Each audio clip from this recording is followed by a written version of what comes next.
ഈ ഹാമ്പർ ശരിക്കും പറഞ്ഞിട്ടുണ്ടെങ്കിൽ ഒരു വെറൈറ്റി ആയിട്ടുള്ള ഹാമ്പറാണ് കേട്ടോ. കാര്യം വേറൊന്നുമല്ല, ഇതൊരു കോംപ്ലിമെൻ്ററി ഹാമ്പറാണ്. അപ്പോൾ കണ്ണനാണ് എൻ്റെ കസ്റ്റമർ.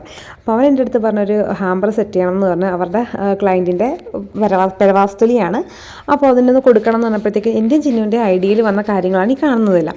അപ്പോൾ കുറച്ച് സ്പൈസസ് ഉണ്ട്, പിന്നെ അതുപോലെ മഞ്ഞളുണ്ട്, പിന്നെ ഒരു കുട്ടി ഗണപതിയുടെ വിഗ്രഹമുണ്ട്, പിന്നെ കുറച്ച് സ്വീറ്റ്സിന് പകരം നമ്മളിപ്പോൾ ചോക്ലേറ്റ്സ് ആണ് വെച്ചിരിക്കുന്നത്. കാരണം ബാക്കിയൊക്കെയുള്ള സ്വീറ്റ്സൊക്കെ വെച്ച് കഴിഞ്ഞാൽ ചിലപ്പോൾ ഉറുമ്പാവും. കാരണം നമ്മൾ നേരത്തെ സെറ്റ് ചെയ്യുമ്പോഴേ അതൊക്കെ ചിലപ്പോൾ ചീത്തയായി പോകാൻ ചാൻസ് ഉണ്ട്. കിക്കാറ്റൊക്കെ ആകുമ്പോൾ കുഴപ്പമില്ലല്ലോ.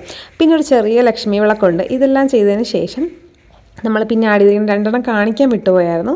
നമ്മുടെ സിന്ദൂരച്ചെപ്പും അതുപോലെ തന്നെ സെൻറ്റഡ് ക്യാൻഡിൽസും ഉണ്ട് കേട്ടോ. അത് രണ്ടും ഞാനിങ്ങനെ കാണിക്കാൻ വിട്ടുപോയി.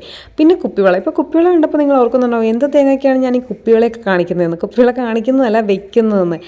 ആ ഒരു തോട്ട് വന്നു എന്നുണ്ടെങ്കിൽ നിങ്ങൾ തെറ്റ് പറയാൻ പറ്റത്തില്ല. കാരണം ആരെങ്കിലും പെരവാസ്തുവിലേക്ക് ഇതൊക്കെ കൊടുക്കുമോ? അപ്പം ഞാൻ പറഞ്ഞില്ലേ ഇതൊരു വെറൈറ്റി ആയിട്ടുള്ള ഹാമ്പറാണ്. അപ്പോൾ പിന്നെ നമ്മുടെ സ്വന്തം കേരള സാരി ഇതൊക്കെ കൊടുക്കുന്നതെന്ന് വെച്ചിട്ടുണ്ടെങ്കിൽ ഇതൊരു തമിഴ് ഫാമിലിയാണ്. തമിഴ് ഫാമിലി എന്ന് പറയുമ്പോഴത്തേക്കും അവർക്ക് ഈ മഞ്ഞൾ, കുപ്പിവെള്ളം എന്നൊക്കെ പറഞ്ഞാൽ ഭയങ്കര ഒരു ഫേവറേറ്റുള്ള കാര്യങ്ങളാണ്. എന്ന് വെച്ചിട്ടുണ്ടെങ്കിൽ ഈ വീട് വെക്കുമ്പോൾ നമ്മൾ സ്ത്രീകളുടെ ആ ഗ്രഹനാഥയുടെ ഫുൾ ഇതിലാണ് നമ്മൾ വീട് വെക്കുന്നത്. ഇപ്പം നമ്മൾ ഹിന്ദു ആകുമ്പോഴത്തേക്കും നോക്കിക്കാൻ പോകുമ്പോൾ നമ്മൾ സ്ത്രീകളുടെ പേരുന്നാളും പറഞ്ഞാണ് നോക്കിക്കുന്നത്.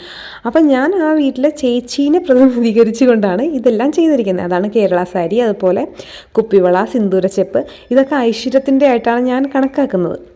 അപ്പോൾ അവർക്ക് ഐശ്വര്യം ഉണ്ടാകാൻ വേണ്ടിയാണ് ഇതെല്ലാം വെച്ചിരിക്കുന്നത്. പിന്നെ നമ്മുടെ ഒരു ലോഗോ, അതായത് ഇവരുടെ കമ്പനിയുടെ ഹോം ടെക് എന്ന് പറഞ്ഞിട്ട് ലോഗോയും, അത് ഫ്രിഡ്ജ് മാഗ്നറ്റ് ആട്ടോ, ഫ്രിഡ്ജ് മാഗ്നറ്റിനകത്ത് സെറ്റ് ചെയ്ത് വെച്ചിരിക്കുന്നതാണ്. അപ്പോൾ നിങ്ങളുടെ അഭിപ്രായങ്ങളെല്ലാം കമൻറ്റ് ചെയ്യണം, എങ്ങനെയുണ്ടെന്നും പറയണേ.